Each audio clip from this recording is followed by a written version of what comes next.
الحمد للہ رب العالمین والصلاة والسلام علی سید الانبیاء والمرسلین خاتم النبیین وآلہ الطیبین الطاہرین ولعن اللہ علی اعدائہم اجمعین من یوم ظلمہم الی یوم الدین اما بعد فقد قال اللہ سبحانہ وتعالی فی القرآن الحکیم بسم اللہ الرحمن الرحیم شہر رمضان الذی انزل فیہ القرآن ھدی للناس وبینات من الہدی والفرقان۔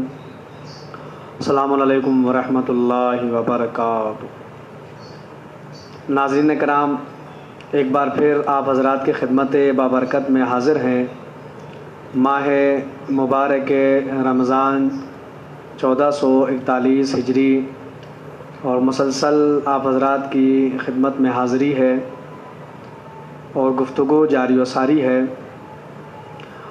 عنوان ہمارا اس گفتگو کا موضوع اور ٹاپک تفسیر قرآن ہم نے عنوان قرار دیا ہے، اور اس عنوان کے ساتھ ساتھ آپ حضرات کی خدمت میں یہ عرض کیا گیا تھا کہ اس مہینے میں جو بھی تاریخ کسی شخصیت سے، کسی ذات سے منسوب تاریخ آئے گی تو انشاءاللہ کوشش کی جائے گی کہ اسی شخصیت اور اسی ذات کے بارے میں آپ حضرات کی خدمت میں معروضات پیش کیے جائیں۔ جیسا کہ 10ویں رمضان کو ہم نے ملکۃ العرب سلام اللہ علیہا کے بارے میں آپ حضرات سے گفتگو کی۔ تاریخ کے پڑھنے والے، جنہوں نے تاریخ کو پڑھا ہے، جنہوں نے اتہاس کو پڑھا ہے، جنہوں نے ہسٹری کو اسٹڈی کیا ہے، وہ اس بات کو اچھی طرح سے جانتے ہیں، اور وہ یہ بات جانتے ہیں، جو لوگ تاریخ سے واقفیت رکھتے ہیں، جنہیں شوق ہے، ذوق ہے پڑھنے کا، وہ جانتے ہیں کہ تاریخ جو مرتب کی گئی ہے تو وہ حکومت کے زیر نگرانی، اور تاریخ اسلام کو پڑھنے کے بعد اس میں حکومت کے اثرات آپ کو بالکل صاف نظر آ جائیں گے کہ جو قلم لکھنے والے تھے وہ زرخرید قلم تھے، جو مورخین تاریخ لکھنے والے ان میں سے اکثر وہ تھے کہ جو حکومت کے کارندے تھے، اور انہوں نے وہی تحریر کیا جیسا کہ حکومت نے ان سے چاہا۔ تو تاریخ حکومت سے متاثر تاریخ آپ حضرات کو نظر آئے گی، لہٰذا اس تاریخ میں اور اس اتہاس میں اور اس ہسٹری میں بہت سی ایسی شخصیتیں گزری ہیں کہ جنہیں کما حقہ تاریخ نے پیش نہیں کیا۔ جیسا کردار ان کا پیش کیا جانا تھا ویسا کردار ان کا پیش نہیں کیا گیا، بلکہ ان کے کردار کو تاریخ نے مسخ کرنے کی کوشش کی، ان کے کردار پر بدنما داغ لگانے کی کوشش کی گئی، ان کی شخصیتوں کو مجروح کرنے کی کوشش کی گئی۔ بہت سی ایسی ہستیاں ہیں کہ جو ایسی گزری ہیں کہ تاریخ نے اور مورخین نے چاہا کہ ان کی ذات کو مجروح کر دیا جائے، ان کے کردار کو مسخ کر دیا جائے، اور ان کے کردار پہ انگشت نمائی کی گئی۔ جیسے جس حق وہ رکھتے تھے کہ جس طرح سے انہیں پیش کیا جائے تاریخ میں، ویسے پیش نہیں کیا گیا۔ ایک دو ایگزامپل اور مثال میں آپ کے سامنے پیش کروں، جیسے کہ حضرت محمد حنفیہ کی ذات ہے، انہیں تاریخ نے اس طرح سے نہیں پیش کیا جیسا وہ حق رکھتے تھے۔ اس کے علاوہ حضرت مسلم ابن عقیل، ان کے بارے میں تاریخ میں آپ دیکھ سکتے ہیں کہ ان کی شخصیت کو مجروح کرنے کی کوشش کی گئی۔ حضرت زید شہید کے بارے میں آپ تاریخ میں دیکھیں کہ کوشش کیا گیا کہ ان کی شخصیت کو مجروح کیا جائے، ان کے کردار کو میلا کیا جائے۔ انہی فہرست کے اندر ایک نام آتا ہے، اور وہ نام ہے حضرت مختار ثقفی علیہ الرحمہ کا۔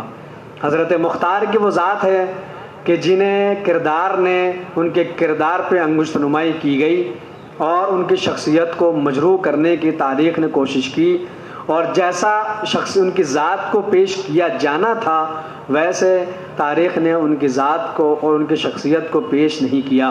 کیونکہ 14 رمضان جو کل کی تاریخ آنے والی ہے وہ منسوب ہے ناصر آل محمد حضرت مختار ثقفی علیہ الرحمہ سے، ان سے منسوب تاریخ ہے، لہٰذا میں چاہتا یہ ہوں کہ اسی شخصیت کے بارے میں آپ حضرات کی خدمت میں چند معروضات پیش کیے جائیں۔ سب سے پہلے اگر دیکھا جائے حضرت مختار کے بارے میں، تو اگر خاندانی اعتبار سے دیکھا جائے تو عرب کا ایک خاندان تھا جو طائف میں رہائش پذیر تھا، طائف میں رہا کرتا تھا. وہ خاندان تھا بنی حوازن. بنی حوازن کے قبیلے ہی سے، اسے خاندان سے نکلا ہوا ایک قبیلہ کہ جسے قبیلہ بنی ثقیف کہا جاتا ہے، جو بنی حوازن ہی کی ایک شاخ ہے. بنی حوازن ہی سے نکلا ہوا ایک قبیلہ ہے، قبیلہ بنی ثقیف. ثقیف نامی ایک شخص تھے جو بڑے، جن کا نام شہرہ تھا ان کا شجاعت اور بہادری میں، انہی سے منسوب اور انہی کی اولاد کو بنی ثقیف کہا گیا. اور بنی ثقیف ہی سے حضرت مختار کا ثقفی، آپ نے دیکھا حضرت مختار ثقفی ان کو اسی لیے کہا جاتا ہے کہ ان کا تعلق قبیلہ بنی ثقیف سے ہے. بنی ثقیف حضرت مختار کے جو والد ہیں حضرت ابو عبیدہ ابن مسعود ثقفی. حضرت ابو عبیدہ کہ جو بہت ہی شجاع اور بہادر اور جواں مرد تھے، ان کی شجاعت کا، بلکہ پورے بنی ثقیف کا بورا جو ان کا قبیلہ تھا، قبیلہ بنی ثقیف، یہ شجاعت، بہادری، ایمانداری اور امانت داری میں مشہور زمانہ تھے. پورے زمانے، پورے عرب کے لوگ میں مشہور تھا کہ یہ قبیلہ بنی ثقیف یہ امین بھی ہوتے ہیں، شجاع بھی ہوتے ہیں، بہادر بھی ہوتے ہیں اور ایماندار بھی ہوتے ہیں. یہ حضرت مختار کے کچھ خاندان کے بارے میں آپ کی خدمت عرض کر رہا ہوں. حضرت مختار ثقفی والد حضرت ابو عبیدہ جو نہایت ہی امین، امانت دار، ایماندار، شجاع اور بہادر انسان تھے. ابو عبیدہ ثقفی آپ کے فرزند ہیں جناب مختار، یہ آپ کے والد گرامی ہیں. اور آپ ہی کے بھائی ہیں ابو عبیدہ کے بھائی عروہ ابن مسعود ثقفی، جن کے لیے تاریخ میں ملتا ہے کہ جب صلح بنی حدیبیہ ہوئی، جب حدیبیہ کی صلح ہوئی، اس میں یہ ثالث قرار پائے تھے. عروہ ابن مسعود ثقفی جو حضرت مختار کے چچا ہیں، وہ ثالث قرار پائے تھے. اور کہتے ہیں کہ وہ ایمان رکھتے تھے، مسلمان تھے، مومن تھے، لیکن اپنے ایمان کا اظہار انہوں نے نہیں کیا. لیکن جب حدیبیہ کی صلح ہوئی اور وہاں پر جب حضور اکرم کی شان میں گستاخی کی گئی، گستاخی کیا کی گئی کہ عرب کے اندر ایک اصول یہ تھا کہ اگر کوئی اپنے ہاتھ سے کسی کے ریش مبارک کی طرف اشارہ کرے تو اس کا مطلب یہ ہے کہ وہ اس کی مردانگی کو للکار رہا ہے. حدیبیہ میں ایسا ہی ہوا کہ کسی نے حضور اکرم کی شان میں گستاخی کی، آپ کی ریش مبارک کی طرف اشارہ کیا، تو اس وقت عروہ ابن مسعود ثقفی اپنے ایمان کو چھپا نہ سکے اور انہوں نے تلوار کو بنیام کر کے کہا کہ اگر کسی نے محمد ابن عبداللہ صلی اللہ علیہ وآلہ وسلم، اگر ان کی شان میں کسی نے گستاخی کی تو وہ ہاتھ اس کے جسم پہ باقی نہ رہے گا. یہ جواں مرد، یہ شجاع اور بہادر کون ہے؟ حضرت مختار کے چچا ابو عبیدہ کے بھائی عروہ ابن مسعود ثقفی. اور ایک اور چچا آپ کے جن کا مختار نامے میں آپ نے جن کا بڑا تذکرہ دیکھا سنا ہوگا، سعد ابن مسعود ثقفی، بڑے شجاع اور بہادر تھے. یہ بھی حضرت مختار کے ہی سگے چچا تھے، سعد ابن مسعود ثقفی. اور بہادری اور شجاعت کا عالم یہ ہے کہ دوسرے خلافت کے دور میں کہ جب فارس فتح ہوا اور عراق اور فارس میں جب اسلام کی حکومت پہنچی اور وہ جب فتح ہوا تو اس پوری فتوحات کا صحرا تاریخ نے باندھ دیا خلیفہ ثانی کے سر پہ. حالانکہ اگر تاریخ کو دیکھا جائے تو عراق اور ایران اور فارس کو فتح کرنے والے جو جواں مرد و شجاع جن کی قیادت کے اندر لشکر اسلام وہاں پہ پہنچا اور جنہوں نے اپنی شجاعت دکھائی، وہ کون؟ حضرت مختار کے والد گرامی حضرت ابو عبیدہ ابن مسعود ثقفی، حضرت مختار کے چچا سعد ابن مسعود ثقفی. اور اسی لیے جب عراق فتح ہو گیا تو اسی انعام کے طور پر اور بطور ہدیہ خلیفہ ثانی نے آپ کے چچا سعد ابن مسعود ثقفی کو مدائن کا گورنر مقرر کیا اور مدائن کی حاکمیت آپ کو ملی. اور آپ دوسرے دور میں خلافت کے خلیفہ ثانی کے دور میں بھی مدائن کے گورنر تھے سعد ابن مسعود، اس کے بعد خلیفہ ثالث کے دور میں بھی تھے، اور مولائے متقیان کی جب ظاہری خلافت آئی تو آپ نے بھی انہیں برقرار رکھا، آپ نے انہیں معزول نہیں کیا، بلکہ آپ مدائن کے گورنر منتخب رہے، آپ گورنر رہے. لیکن جب حاکم شام آیا تو اس نے پھر آپ کو گورنری سے معزول کیا مدائن کی اور آپ کو موصل بھیج دیا. اور وہ سارے حالات تاریخ میں تفاصیل میں جانے کا نہ موقع ہے نہ محل ہے، اور ہمیں حضرت مختار کے بارے میں چند معروضات آپ کی خدمت پیش کرنا ہے. تو یہ خاندانی تعارف ہے مختصر سا، تفصیلات کا نہ وقت ہے. میری گزارش ہے اگر آپ مجھے سن رہے ہیں، لائیو سن رہے ہیں یا بعد میں سنیں، کہ اتہاس کو پڑھے اور جو ہے اتہاس تاریخ کو پڑھے اور جو ہسٹری ہے اس کی اسٹڈی کرے اور دیکھیں کہ آپ کس کس طرح سے تاریخ نے جو ہے بدنما داغ لگانے کی کوشش کی ایسی ایسی شخصیتوں پر. لیکن وہ کہتے ہیں نا کہ حقیقت کبھی چھپائے نہیں چھپا کرتی ہے. نور کو انسان کتنا ہی چھپانے کی کوشش کرے لیکن اجالا پھیل کے رہتا ہے، اس کی جو ہے اس کی شعاؤں کو کوئی روک نہیں سکتا ہے. یہی حضرت مختار ہے. تعارف آپ کا میں نے کہا تھا، بنی ثقیف سے آپ کا تعلق ہے.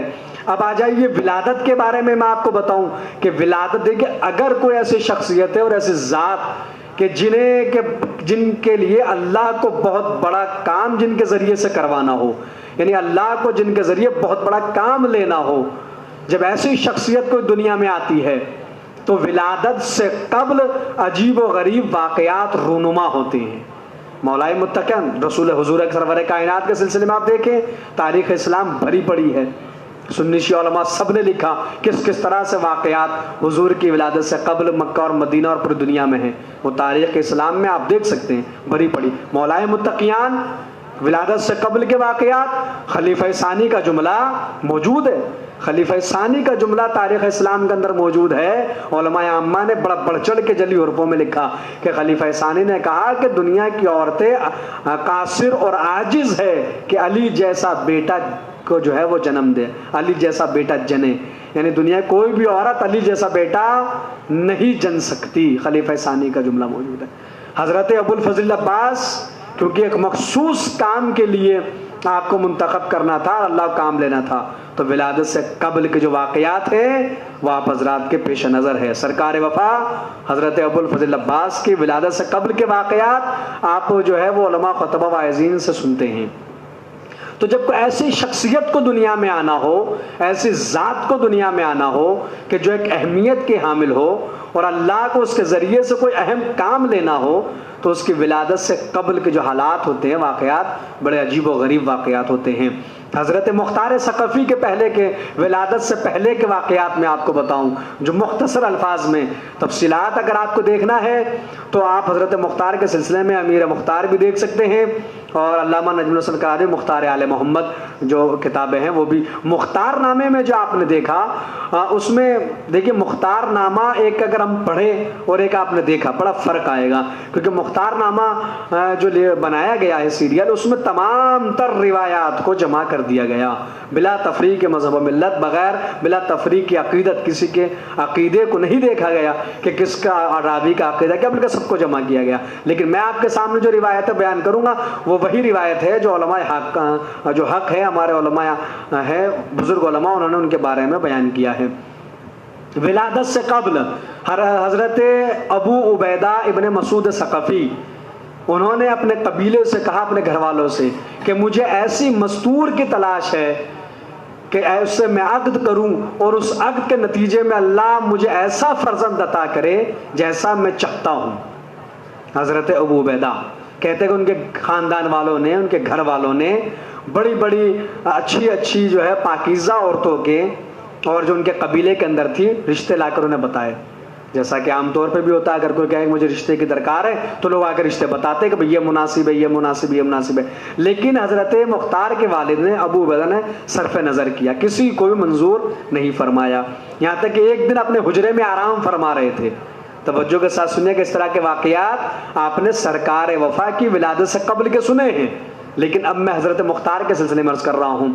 آپ کی خدمت میں غور سے سنیے گا، حضرت مختار کے سلسلے میں بیان کر رہا ہوں. کیا کہ حجرے میں لیٹے ہوئے ہیں کہ خواب میں دیکھتے ہیں کہ کوئی شخصیت آئی اور حضرت ابو عبیدہ سے کہا کہ اے ابو عبیدہ، تمہارے ہی قبیلے میں ایک مستور ہے جس کا نام ہے دومۃ الحسنہ.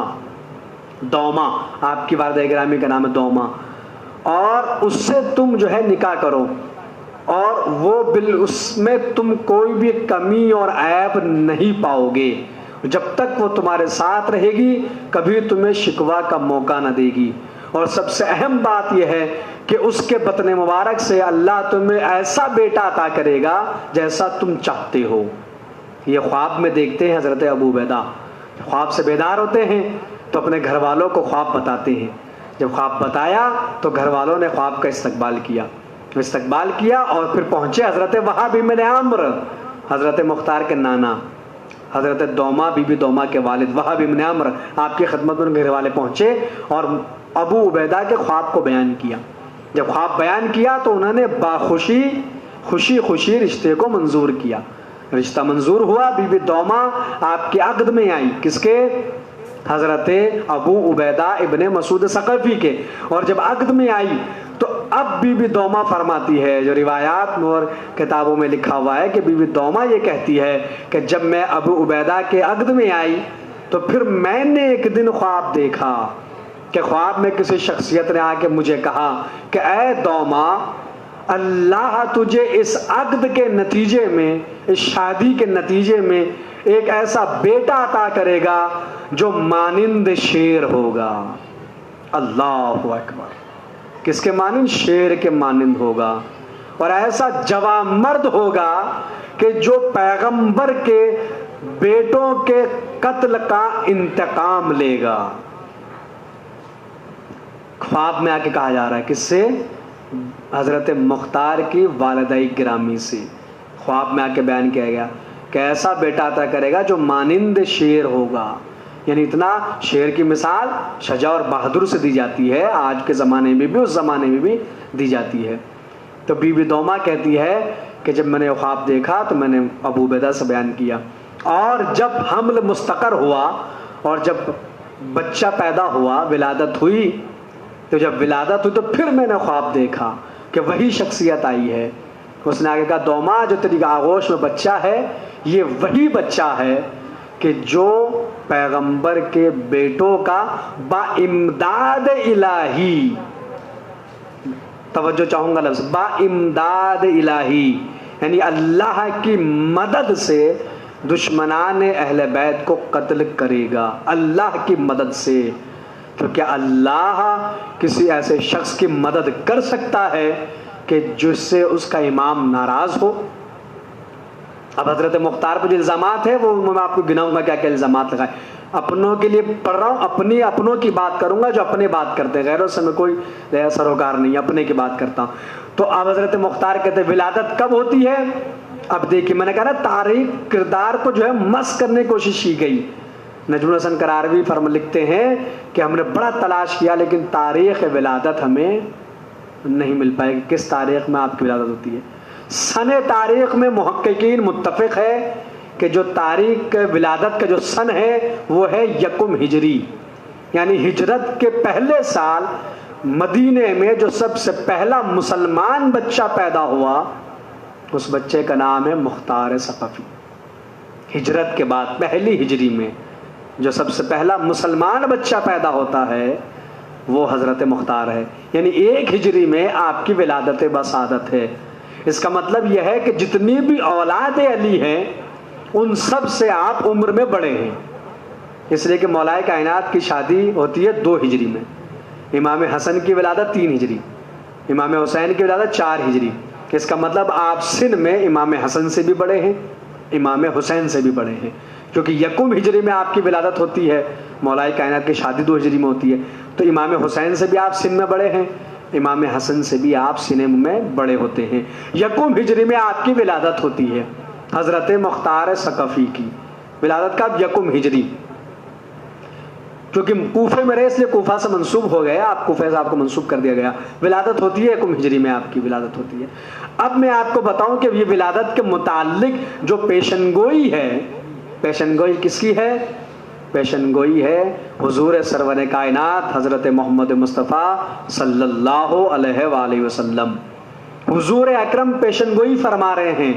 اور لکھنے والا کون؟ توجہ سے سنیں. وہ لوگ کہ جو زبان درازیاں کرتے ہیں، جو گستاخیاں کرتے ہیں. حضرت مختار ویڈیو کلپ موجود ہے یوٹیوب پر، جا کے دیکھ ڈالیے گا کن کن لوگوں نے حضرت مختار ثقفی کی شان میں گستاخی. اپنوں کی بات کر رہا ہوں، غیروں کی بات میں نہیں کر رہا، وہ لوگ کہ جنہوں نے شیعت کا لبادہ اڑا ہوا ہے، عالمانہ لباس پہن کے حضرت مختار کی شان میں گستاخیاں کی ہوئی ہیں اور کن کن الفاظ سے انہیں نوازا، ان کے بارے میں بیان کرو۔ پیشن گوئی بیان کرنے والے کون ہیں؟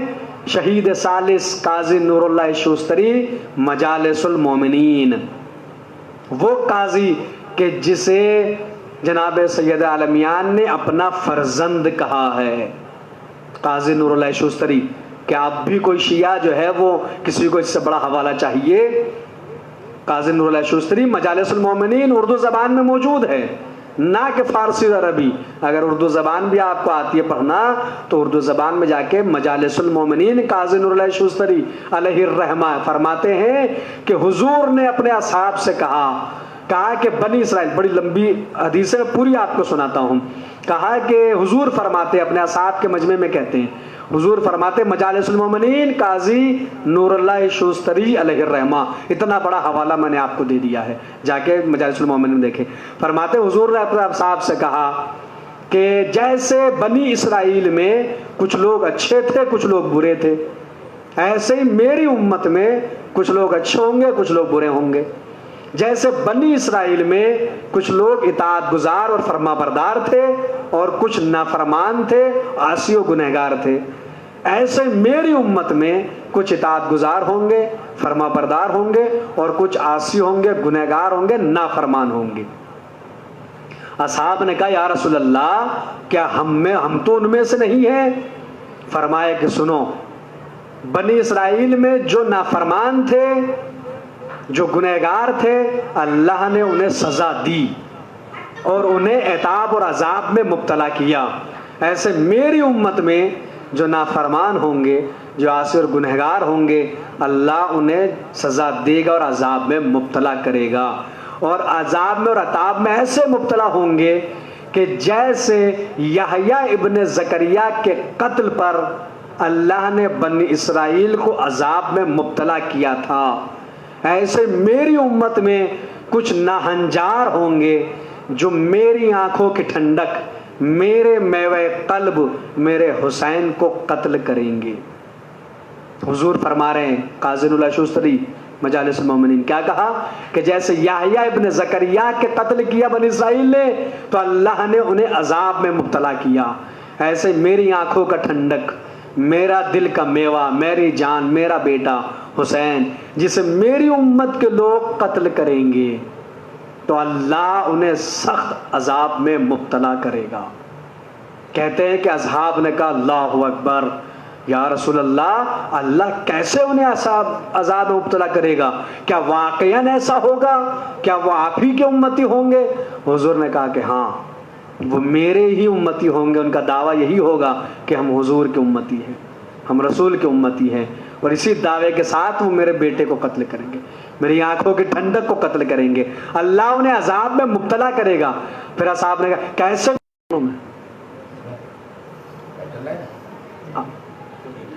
حضور سرور کائنات، جو تھوڑا پھر میں آپ عرض کر دوں ناظرین کی خدمت میں کہ معذرت خواہ ہیں کیونکہ تھوڑے وہ لائٹ میں دقت ہو گئی تھی بجلی میں، تو اس لیے وہ تھوڑا سا دقت ہو گئی، لیکن میں اگر متصل ہے تو میں آپ کو پھر سے وہیں سے جوڑ دیتا ہوں کہ میں عرض یہ کر رہا، حضور نے فرمایا کہ جیسے بنی اسرائیل نے یحییٰ ابن زکریا کے قتل پہ عذاب مبتلا ہوئے، ویسے ہی میرے بیٹے کے قتل کے جرم میں اللہ میری امت کے جو ناہنجار ہوں گے ان پہ عذاب پہ مبتلا کرے گا۔ یا رسول اللہ کیسے عذاب آئے گا؟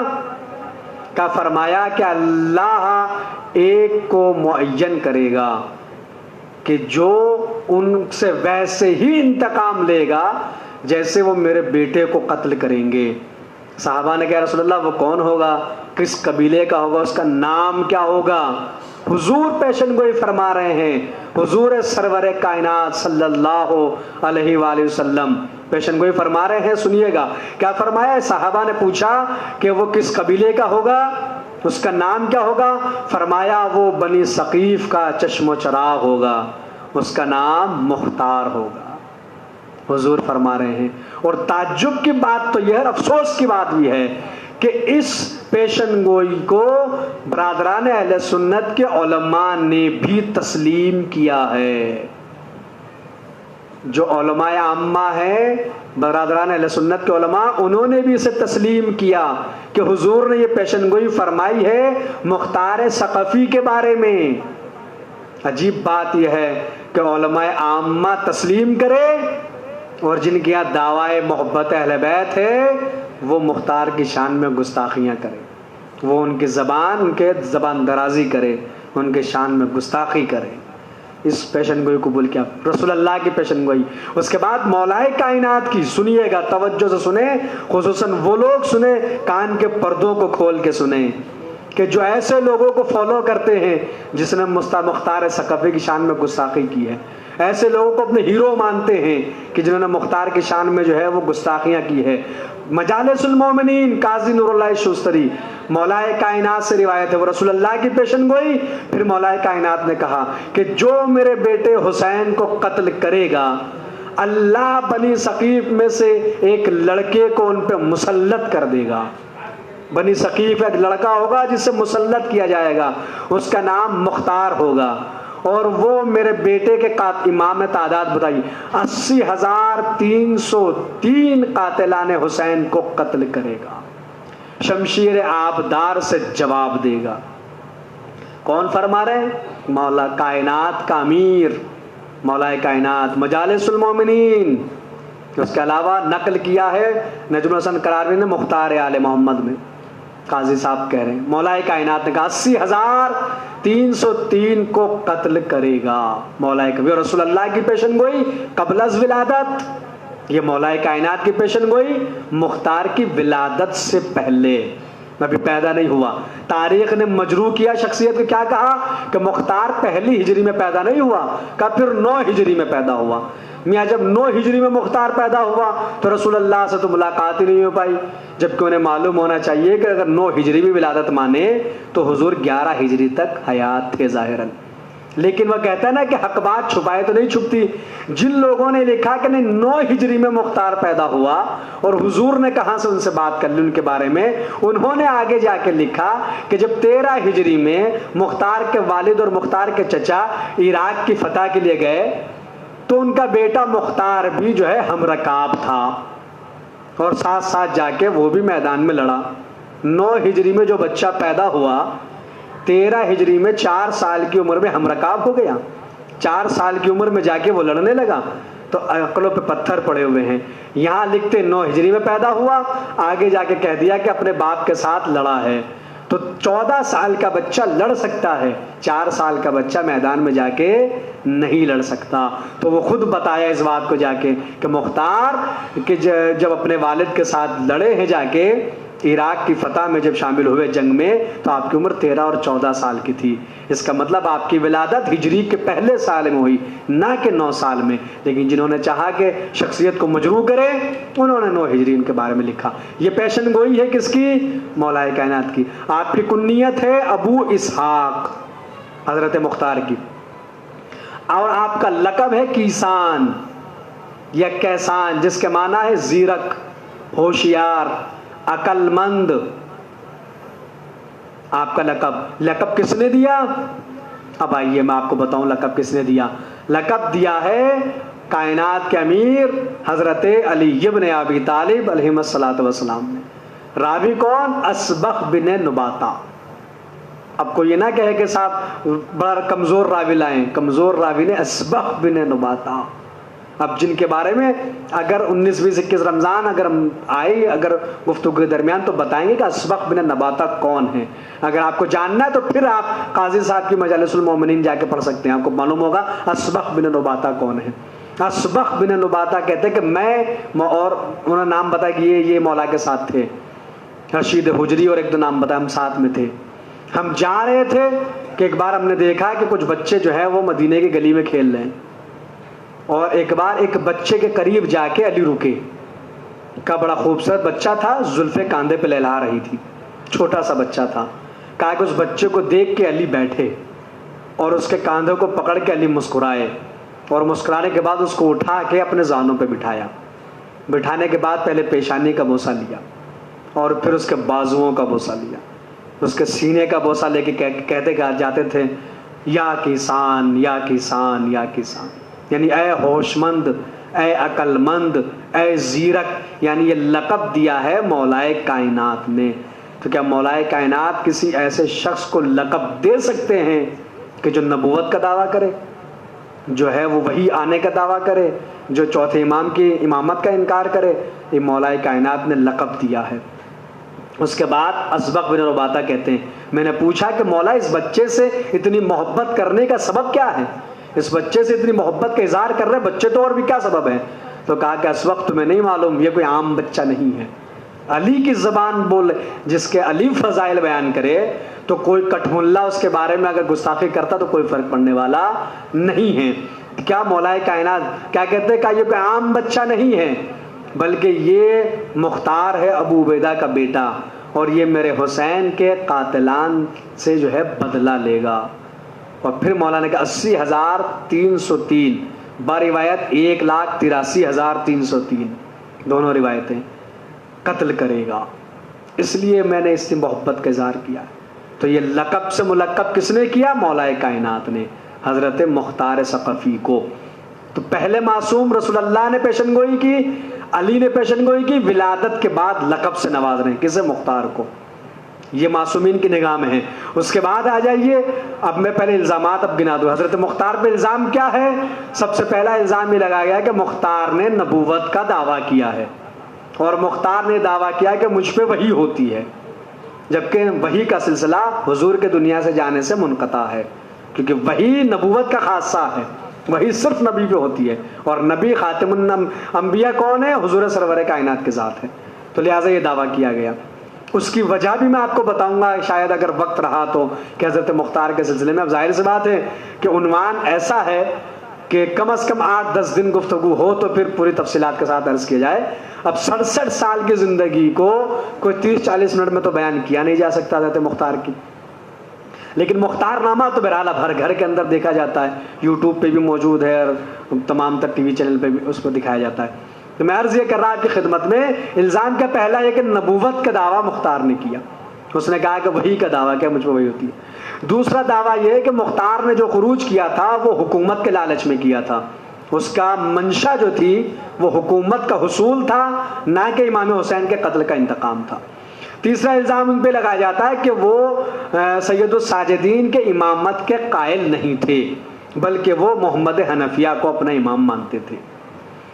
چوتھا الزام لگایا جاتا ہے کہ معصومین نے اور ائمہ نے مختار کی قدح کی ہے، مدح نہیں کی ہے، برا کہا ہے مختار کو، اچھا نہیں کہا ہے۔ یہ الزامات حضرت مختار پہ لگائے گئے ہیں تاریخ نے، اور کچھ ہمارے بھی ہیں اس طرح کے لوگ جو ان کے پیچھے ہاں ملانے والے، جو انہوں نے کہا جی اور ممبروں سے بیان کرتے تھے جی مختار، مجھ سے خود ایک صاحب نے کہا، میں خود، اگر آپ کو میری بات پہ یقین ہے، مجھ سے خود کہا کہ مختار تو رہزن تھا، اپنے کی بات کر رہا ہوں، غیر مجھ سے خود کہا۔ اس کے بعد جب انہوں نے مجھے کہا تو جس جگہ میں تھا وہاں پر میں نے جتنی مجلس سے پڑھی عنوان حضرت مختاری تھا۔ اور میں بتاؤں گا پھر ایک جملہ میں نے کہا تھا جو مولائے کائنات نے کہا، وہ آخر میں آپ کو بتاؤں گا، اور وہ آپ کے لیے تحفہ ہوگا آج کی تقریر کا۔ جو مولائے کائنات نے جملہ کہا تھا مختار کے، وہ تحفہ ہوگا میری طرف سے، اسے قبول کیجیے گا۔ حضرت مختار کے کیا کہ میں عرض کر رہا تھا کہ یہ الزامات لگائے ہیں۔ اب آ جائیے، رسول اللہ پیشن گوئی کر کے جا رہے ہیں، مولائے کائنات نے قبل از ولادت پیشن گوئی کی ہے، ولادت کے بعد لقب سے نوازا ہے۔ اس کے بعد امام حسن نے آپ کی امداد کو قبول کیا ہے مدائن میں، کیونکہ اب کل کی اور پرسوں کی جو تاریخ آئے گی 14 رمضان اور 15 رمضان، وہ ہم سرکار حسن مجتبیٰ علیہ الصلوۃ والسلام بھی بات کریں گے 2 دن۔ اگر اس میں کہیں ذکر آیا تو عرض کریں گے کہ مختار کی امداد کو کیسے قبول کیا امام حسن نے، قبول کیا۔ اگر مختار کی اگر غلط ہوتا تو ایک غلط انسان کی امداد اور کمک کو کبھی وقت کا امام قبول نہیں کرتا، لیکن امام نے کیا۔ امام حسین نے کب یاد کیا؟ روز عاشور۔ موقع کیا تھا؟ جب حضرت علی اکبر کے سینے میں برچھی لگی۔ کس کو یاد کیا؟ مختار کو، اور کہا کہ اے بنی امیہ اور اے قوم یزید اور اے فوج یزید، اللہ تم پر ایک مرد ثقیف کو مسلط کرے گا جو تمہیں ایسے ہی ضربے لگائے گا جیسے تم نے مجھے اور میرا اصحاب اور میری اولاد پہ لگائی۔ امام حسین کب یاد کر رہے ہیں؟ حضرت علی اکبر کے لاشے پر، ایسے موقع پہ انسان اسے یاد کرے گا کہ جس کو وہ برا کہتا ہو. ایسے موقع پہ کون یاد آتا ہے؟ جو اپنا ہوتا ہے. امام حسین نے یاد کیا روز عاشور، پھر بی بی زینب نے یاد کیا ہے شام غریبہ مختار کو. وہ جا کے آپ کتابوں پڑھیے گا، جملہ بی بی زینب کا موجود ہے. یہ امام حسین یاد کر رہے ہیں. رسول اللہ، مولا کائنات، امام حسن، امام حسین یاد کیا. اس کے بعد آئیے چوتھے امام نے آپ کے بھیجے ہوئے تحفوں کو قبول کیا ہے. اور جملہ موجود ہے چوتھے امام کا مقاتل کے اندر کہ چوتھے امام نے کہا رحم اللہ المختار قد کرا عیوننا بہی وشففنا قلوبنا بہی. اللہ مختار پہ رحم کرے کہ مختار کے ذریعے اللہ نے ہماری آنکھوں کو ٹھنڈک بخشی اور ہمارے دل کو قرار بخشا. چوتھے امام کا جملہ کس کے بارے میں؟ مختار ثقفی کے بارے میں. پانچویں امام حضرت محمد باقر علیہ السلام، جب آپ کا بیٹا ثابت پہنچتا ہے پانچویں امام کی خدمت میں، امام اپنے پہلو میں بٹھاتے، اس سے بات کرتے. لوگوں نے پوچھا کہ یہ نوجوان کون ہے؟ تو کہا تمہیں نہیں معلوم یہ کون ہے؟ کہا یہ مختار کا بیٹا ہے. ثابت نے کہا مولا میرے باپ کو لوگ مختار کو برا کہتے ہیں، ان پہ لعن و طعن کرتے ہیں. تو کہا گھبراؤ نہیں، تمہارا باپ جو ہے وہ بہت اچھی جگہ پہ ہے اور اللہ تمہارے باپ پہ رحم کرے کہ تمہارے باپ کی بھیجے ہوئی رقم کے ذریعے سیدانیوں کے عقد میں ان کی مہر کو ادا کیا گیا. اور وہ سیدانیاں کہ جن کے سروں میں کبھی تیل نہیں ڈالے انہوں نے، تمہارے باپ کی بھیجی ہوئی رقم کے ذریعے انہوں نے اپنے سروں میں تیل ڈالے. جن کے گھروں میں کبھی چولہے نہیں جلے، تیرے باپ کی بھیجی ہوئی رقم کے ذریعے ان کے گھروں میں چولہے روشن ہوئے. جو گھر ٹوٹے ہوئے تھے ان کی مرمت کی گئی ہے تیرے باپ کی بھیجی ہوئی. اگر کوئی اب تیرے باپ کے بارے میں کچھ کہے تو کہہ دینا کہ تم میرے باپ کے بارے میں وہ نہیں جانتے جو میں جانتا ہوں، اس لیے کہ میں فرزند رسول سے سن کے آیا. پانچویں امام فرمائے. چھٹے امام نے آپ کی تعریف کی ہے. کتنے معصوم ہو گئے؟ 7. حضور، مولا علی، امام حسن، امام حسین، چوتھے امام، پانچویں امام، چھٹے امام. تو 7 معصوم اور معصومین جس ذات کی مدح بیان کرے، جس کی تعریف بیان کرے، اب اس کے بارے میں اگر کوئی زبان درازی کرتا ہے تو کرتا رہے، ان کے بارے میں کوئی گستاخیاں کرتا ہے تو کرتا رہے، الزامات لگاتا ہے تو لگاتا رہے. کیوں؟ کیونکہ تاریخ نے کوشش کی ان کی شخصیت کو مجروح کرنے کی، تو ان کی شخصیت کو مجروح کیا گیا. یہ حضرت مختار ہے. اب یہ کیوں کہا گیا کہ اب ایک بات اور، وقت بہت ہو گیا، ظاہر سی بات ہے کہ وقت بڑا تنگ وقت ہے، ایک تقریر ناکافی ہے. اگر کبھی شوق رہا، اگر موقع رہا تو پھر تفصیل کے ساتھ، اس لیے کہ حضرت مختار کو سمجھنے کے لیے، خروج مختار کو سمجھنے کے لیے ہمیں کوفہ کی بھی ہسٹری کو سمجھنا پڑے گا، ہمیں شہر کوفہ کی تاریخ کو بھی دیکھنا پڑے گا. اور کوفہ کی ہسٹری بھی پورا تقریباً 1 گھنٹہ چاہیے قریب مجھ جیسے حقیر طالب علم کے لیے کہ کوفے کی تاریخ اور ہسٹری بیان کروں پوری. اور کوفے کی ہسٹری 2 ہی ذات کے ذکر میں بیان ہو سکتی ہے، یا تو حضرت مسلم بن عقیل کا تذکرہ ہو تو کوفہ کی پوری تاریخ بیان ہو، یا حضرت مختار ثقفی کے بارے میں بات ہو تو کوفے کی پوری ہسٹری اور پوری تاریخ آپ کے بیان کریں. لیکن مختار کے خروج کو، ان کے قیام کو جو انگشت نمائی کرتے ہیں تو انہیں چاہیے کہ وہ کوفے کی تاریخ کو پڑھے، ہسٹری کو پڑھے کہ کوفے کی ہسٹری کیا تھی. تو یہ حضرت مختار کی ذات 7 معصومین نے جن کے بارے میں بیان کیا. بی بی زینب سلام اللہ علیہا نے جن کے بارے میں جنہیں یاد کیا. حضرت مختار کے لیے تھا. اب اس سے بڑی بات کیا ہوگی کہ حضرت مختار کو معلوم آگے کی پیشن گوئی کرتے تھے، آگے کے علم غیب جسے کہہ لیں. حضرت مختار اس کو باتوں کو بیان کیا کرتے تھے.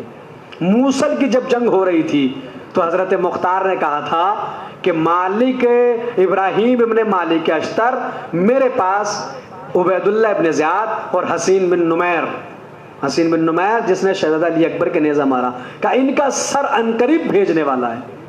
راوی کہتا ہے کہ کچھ دیر گزری تھی کہ دونوں کے سر لے کے آدمی آیا کہ یہ ابراہیم ابن مالک اشتر نے بھیجے.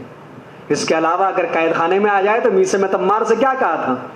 کہے میسم، مختار نے میسم سے کہا کہ تمہیں قتل کرنے کی وجہ ولایت علی، اور تمہیں ایسے قتل نہیں کیا جائے گا بلکہ تمہاری زبان کو قطع کیا جائے گا، تمہارے ہاتھ پیر کو قطع کیا جائے گا، تمہیں جو ہے سولی پہ لٹکایا جائے.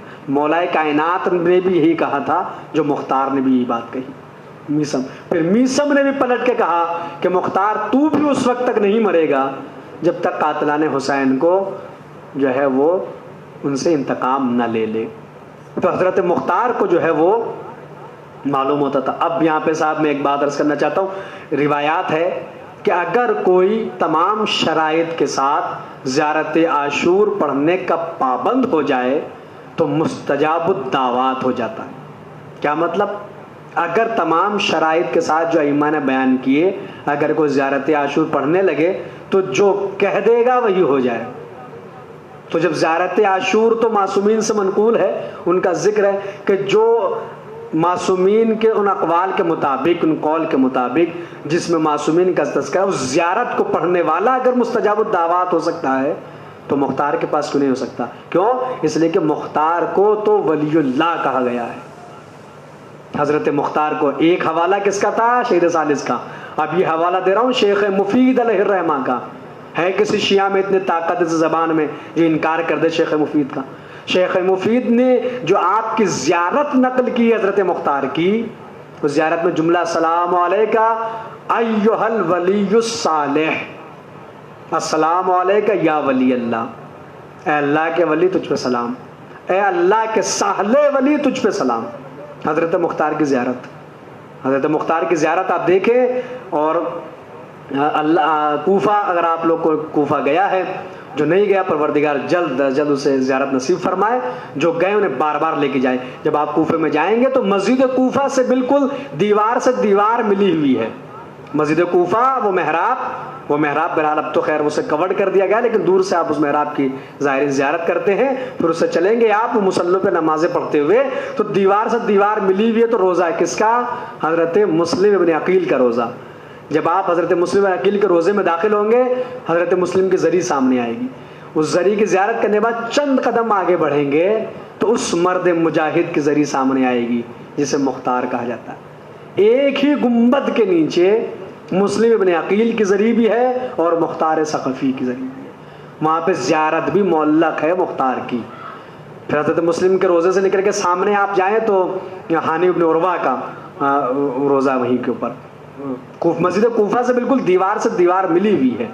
مسجد کوفہ میں داخل ہوں گے تو باہر نکلنے کی ضرورت نہیں ہے, مسجد کے اندر ہی سے آپ حضرت مسلم کے روزے میں داخل ہوں گے اور وہیں سے حضرت مختار ثقفی کی ذریعے پہ زیارت کریں گے.